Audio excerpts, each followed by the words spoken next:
भले ही प्रधानमंत्री के निर्देशों के पालन के लिए टोंक में भी नगर परिषद और जिला प्रशासन सफाई अभियान चलाकर वाही लूटने की कोशिश कर रहे हो, लेकिन शहर के बीचों बीच मौजूद नगर परिषद की कॉलोनी के खाली पड़े प्लॉट और उसमें मौजूद गंदगी के ढेर वहां के बाशिंदों के लिए परेशानी का सबब बने हुए हैं। साथ ही कचरे के ढेर से हटी उच्च प्राथमिक विद्यालय के छात्र छात्राओं और अध्यापकों के लिए स्कूल के 6 घंटे बिताने भी मुश्किल हो रहे हैं। RTTSMD योजना के अंतर्गत बनाई कॉलोनी पर देखिए हमारी रिपोर्ट। प्रधानमंत्री नरेंद्र मोदी के स्वच्छ भारत के सपने को साकार करने के लिए देश भर में सफाई अभियान चलाकर जगह जगह सफाई की जा रही है, लेकिन टोंक नगर परिषद में सफाई अभियान सिर्फ औपचारिकता लग रहा है, क्योंकि नगर परिषद द्वारा शहर का कचरा उठाकर शहर के बीचों बीच स्थित RTSMD योजना के तहत बनाई गई कॉलोनी के खाली पड़े प्लॉटों में डाला जा रहा है। जबकि नगर परिषद द्वारा बनाई गई इस सरकारी कॉलोनी में कई प्रकार की सुविधाएं देने का वादा किया गया था। माना बहुत गंदी एरी से हमारा बाण है। अच्छा। और हमारा बेटा बेटी उतल रहा है, बहुत जोर से सारा बीमार है रहा था। बास आओ से बुरी बदबू आती है। हाँ, बास आती है बहुत बुरी। कितने टाइम से रह रहे हो आप यहाँ पे? माना 2-3 बरस ज्ञान। अच्छा। 2-3 साल है गया। पास ही स्थित राजकीय उच्च प्राथमिक विद्यालय के बच्चों और अध्यापकों का भी इसी वजह से बुरा हाल है, क्योंकि नगर परिषद कर्मचारियों द्वारा जिस जगह कचरा डाला जा रहा है वो जगह स्कूल के ठीक पीछे है। बच्चे मुंह पर हाथ रखकर या फिर कपड़ा बांधकर पढ़ाई करने को मजबूर हैं।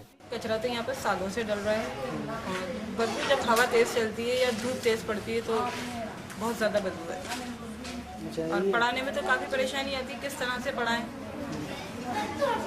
ना तो बच्चों का पढ़ने में मन लगता है, ना हमारा पढ़ने में मन लगता है, बार बार बदबू आती है। हमारे यहाँ स्कूल में बहुत गंदी बदबू आ रही है, इसलिए हमें तकलीफ हो रही है पढ़ने में, इसलिए हम डाटा लगा रखते हैं। तो रोज ऐसे ही पढ़ाई करते हो या आज ही कर रहे हो? रोज ऐसे पढ़ाई करना पड़ती है। कब आती है बदबू जाता है? कौन से टाइम पे आती है? सुबह या अभी के टाइम आती है। और यहाँ पे पढ़ा नहीं जाता। पढ़ा नहीं जाता आपको? अच्छा। कितने बजे तक रहते हो आप यहाँ पर? 4 बजे तक। 4 बजे तक? 10 से 4। अच्छा, नहीं दिन भर ऐसे बदबू आती है, ऐसे पढ़ाई करते हो? दिन भर बदबू आती है। शहर के बीचों बीच RTSMD योजना में बनी कॉलोनी के खाली प्लाटों में मौजूद गंदगी के ढेर सिर्फ इस कॉलोनी के लिए ही परेशानी नहीं है, बल्कि आसपास मौजूद कॉलोनी के लोग भी इससे परेशान हैं। बार ऐसा होता है, नगर परिषद आयुक्त द्वारा तो आदेश निकाले गए हैं कि उसको जहां डंपिंग यार्ड बनाया हुआ है, यहाँ से जो पास में एक तारण गांव के अंदर डंपिंग यार्ड बनाया है, वहीं उस कचरे को डालें। लेकिन जो बीच के जो कर्मचारी हैं वो वहाँ न डालकर कई सैकड़ों बार कचरा यहीं बीचों बीच यहीं डाल देते हैं, और जिसकी वजह से वहाँ नज़दीक जो बस स्टैंड है वहाँ से गुजरने वाले लोगों को भी नाक पे रुमाल रख के निकलना पड़ रहा है। जो शहर के बीचों बीच नगर परिषद की बेस कीमती कॉलोनी है वो, और उसके यहाँ पर नगर परिषद द्वारा वहाँ पर कचरा डाला जाता है। वहाँ पास में सरकारी विद्यालय भी है, लोगों की कॉलोनी भी बसावट हो गई, लोग रह रहे हैं उधर, तो उससे काफ़ी बदबू मारती है और उसकी बदबू दूर तक फैलती है, बस स्टैंड तक फैलती है।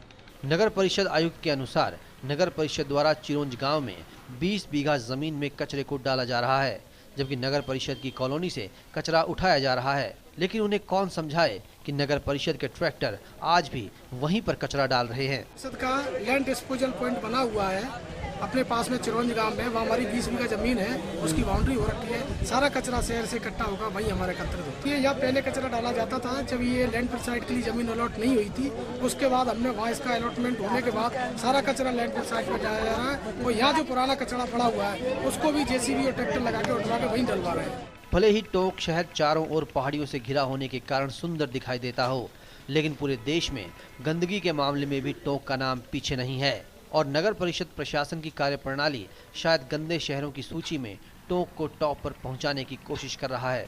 टोंक से फर्स्ट इंडिया के लिए रवि टेलर की